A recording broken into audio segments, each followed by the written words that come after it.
जय हिंद दोस्तों, स्वागत है आपका अपने यूट्यूब चैनल जगत एकेडमी पे। दोस्तों, आशा करता हूँ आप सभी लोग अच्छे होंगे। सभी लोगों को रक्षाबंधन की हार्दिक शुभकामनाएं। सभी भाई बहन खुशी से रहें, अच्छे रहें। चलिए, आज की वीडियो में हम बात करने वाले हैं जो डीएलएड फर्स्ट सेमेस्टर का सेकंड पेपर है, शिक्षण अधिगम के सिद्धांत। इसके कुछ मैं बहुविकल्पी कराऊंगा। तो अगर आप मेरी वीडियो पर नए हैं तो चैनल को सब्सक्राइब कर लेना, वीडियो को लाइक कर लेना। चलते शुरू करते हैं। निर्देश दिया हुआ है बहुविकल्पी प्रश्न। पार्ट नंबर 1 है शिक्षण का अर्थ तथा उद्देश्य। सभी प्रश्नों के सही विकल्प का चुनाव कीजिए। पहला है शिक्षक के समक्ष शिक्षण में समस्या होती है। शिक्षण माध्यम की समस्या, सह भिन्नता, वैयक्तिक विभिन्नता या ये सभी। तो इसका जो ऑप्शन हो जाएगा वो हो जाएगा ये सभी।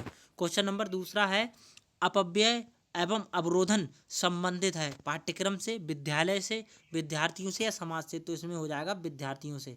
इंपॉर्टेंट क्वेश्चन है, मार्क कर लेना इसे।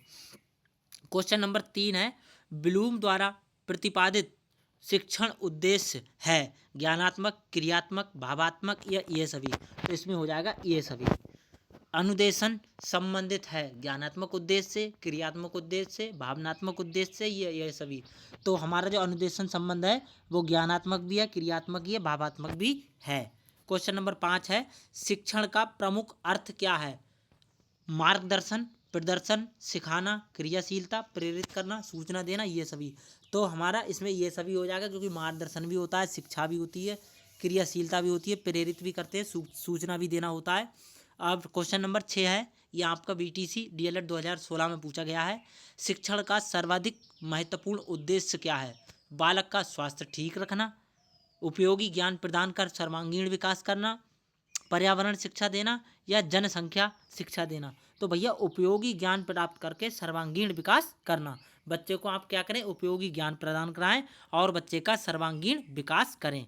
क्वेश्चन नंबर 7 है एडम्स ने शिक्षा को बताया है त्रिमुखी प्रक्रिया, द्विमुखी प्रक्रिया, सामाजिक प्रक्रिया या साक्षरता का एक स्वरूप। तो भैया जो एडम्स हैं हमारे, इन्होंने शिक्षा को द्विमुखी प्रक्रिया बताया है। क्वेश्चन नंबर 8 है शिक्षा से मेरा अभिप्राय है बालक और मनुष्य के शरीर, मस्तिष्क एवं आत्मा में पाए जाने वाले सर्वोत्तम गुणों का चहुमुखी विकास। शिक्षा की यह परिभाषा किसने दी। महात्मा गांधी जी ने, गोपाल कृष्ण गोखले ने, रविंद्रनाथ टैगोर ने, राधा कृष्ण ने। तो ये महात्मा गांधी जी ने दी है। क्वेश्चन नंबर अगले की बात कर लेते हैं। शिक्षा है एक क्रिया, एक प्रक्रिया, एक अंतः प्रक्रिया, एक कार्य। तो ये एक अंतः प्रक्रिया है। एक सेकंड, ये एक ऐसी प्रक्रिया है, अंतः प्रक्रिया है, अंतः प्रक्रिया है। जॉन डीवी के द्वारा शिक्षा को माना जाता है द्विमुखी प्रक्रिया, बहुमुखी प्रक्रिया, चौमुखी प्रक्रिया, त्रिमुखी प्रक्रिया। तो जॉन डीवी की प्रक्रिया त्रिध्रुवीय मानी जाती है। ठीक है।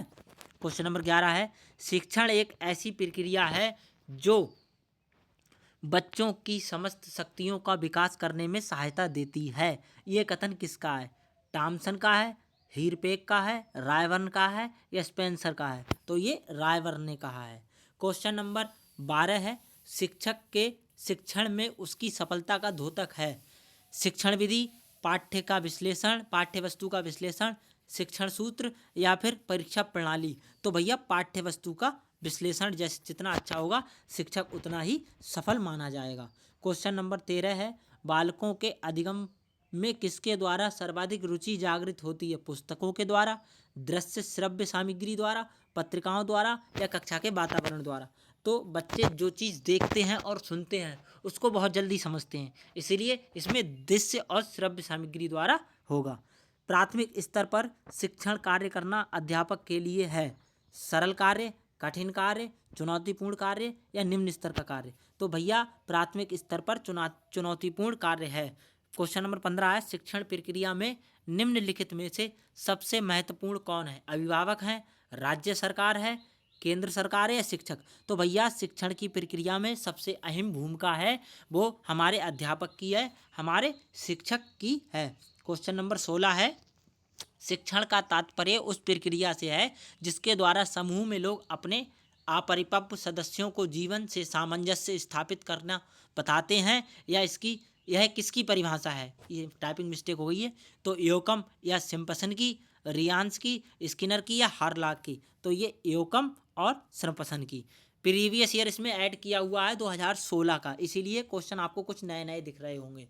क्वेश्चन नंबर 17 है, शिक्षा पुनर्वलन की आवश्यकता का क्रम है, किसने कहा है या किसका कथन है? BF स्किनर ने, रायवर्न ने, क्लार्क ने या रस्क ने? तो BF स्किनर ने कहा है। अब क्वेश्चन नंबर 18 है, शिक्षण सीखने के लिए दी जाने वाली प्रेरणा, निर्देशन एवं प्रोत्साहन है, किसकी परिभाषा है? थॉमसन की, NL गेज की, बर्टन की या स्किनर की? तो बर्टन ने दी है ये परिभाषा। किसने दी है? बर्टन ने दी है। किसने दी है? बर्टन ने। क्वेश्चन नंबर अगला है, शिक्षण प्रक्रिया के स्तंभ हैं 1, 2, 3 या 7? 1, 3, 4 या 7? तो भैया 3 स्तंभ हैं शिक्षण प्रक्रिया के। शिक्षण होता है सुनियोजित, प्रेरणात्मक, सुझावात्मक या ये सभी? तो भैया शिक्षण हमारा सुनियोजित भी होता है, प्रेरणात्मक भी होता है, सुझावात्मक भी होता है। क्वेश्चन नंबर 21 है, शिक्षण का अभिप्राय है पढ़ाना, सिखाना, अधिगम या ये सभी? तो पढ़ाना भी है, सिखाना भी है, अधिगम ये सभी हो जाएगा।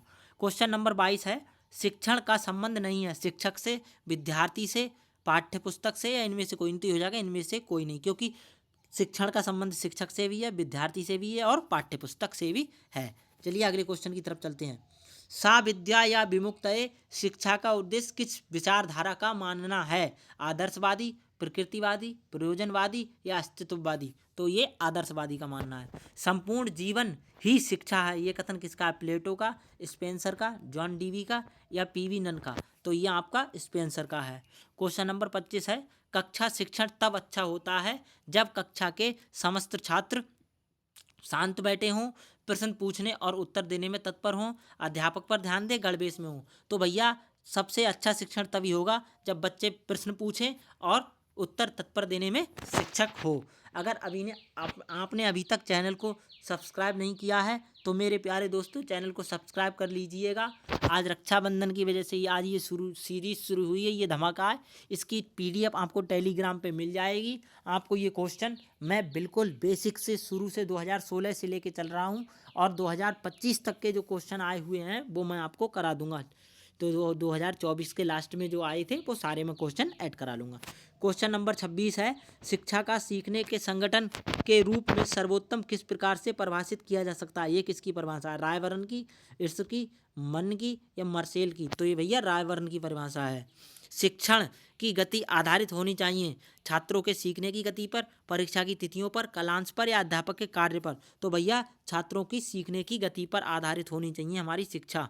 अंतिम क्वेश्चन है, इसका जवाब आप कमेंट में देंगे। शिक्षण प्रक्रिया में समाहित प्रक्रिया होती है 2, 3, 4 या 5? तो आशा करता हूँ ये सेशन आपको अच्छा लगा होगा। अच्छा लगा हो तो वीडियो को लाइक कर देना, चैनल को सब्सक्राइब कर देना। मिलते हैं अगली वीडियो में, तब तक के लिए जय हिंद।